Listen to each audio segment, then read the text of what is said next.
গতকাল সন্ধ্যায় রাজধানীর চীন মৈত্রী সম্মেলন কেন্দ্রে বসেছিল মেরিল প্রথম আলো পুরস্কারের ২৬তম আসর। অনুষ্ঠানের বড় চমক ছিলেন শাকিব খান। ঢাকাই সিনেমার এই তারকা ২৫ বছর ধরে চলচ্চিত্র শিল্পে অবদান রেখে চলেছেন। তার কাজের বিশেষ দৃশ্যগুলো তুলে ধরা হলো পর্দায়। পূজা চেরি, নীরব, ইমন ও রোশানের অংশগ্রহণে প্রিয়তমা, রাজকুমার, দিল দিল দিল, আসছে তুফান সহ বিভিন্ন গানের সঙ্গে ছিল বিশেষ নৃত্য পরিবেশনা।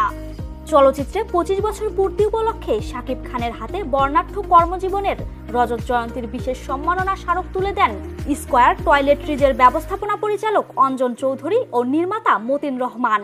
এরপর সংক্ষিপ্ত প্রতিক্রিয়ায় শাকিব খান কথা বলেন নিজের দীর্ঘ ক্যারিয়ার, উত্থান পতন সহ নানা প্রসঙ্গে।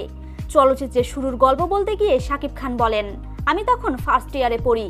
দেখতে শুনতে হয়তো একটু ভালোই ছিলাম।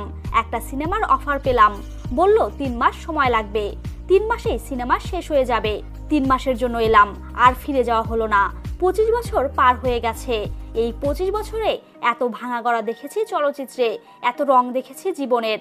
কখনো খুব উচ্ছ্বসিত হয়েছি, কখনো অবাক হয়েছি, কখনো খুব দুঃখিত হয়েছি, কখনো রোমাঞ্চিত হয়েছি, আবার অনেক সময় অনেক কষ্টের সাগরেও ভেসেছি।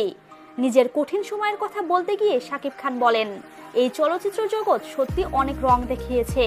এক সময় যখন সত্যিই খুব হতাশ হয়ে যেতাম, ভাবতাম সত্যি হয়তোবা আমাকে দিয়ে আর কিছু হবে না। আপনাদের হয়তো কারো কারো মনে থাকতে পারে, কিছুদিন আগে আমেরিকা থেকে যখন এসেছি, কিছু কারণে অনেক কাছের মানুষকেও বলতে শুনেছি, তোমার দিন শেষ Shakib, you are dead horse. নিজের চেনা মানুষগুলোই পাল্টে যেতে দেখেছি, অবাক হয়েছি, দুঃখিত হয়েছি। ভেবেছি হয়তো এখানেই শেষ, ইতি টানতে হবে। আবার ভেবেছি যাওয়ার আগে একটা ট্রাই তো করে যাই। এত বছর ধরে মানুষ আমাকে এত ভালোবাসলো, একটা ট্রাই করে যাই, না হলে ছেড়ে দেব চলচ্চিত্র। শূন্য হাতে এসেছিলাম, যা পেয়েছি অনেক।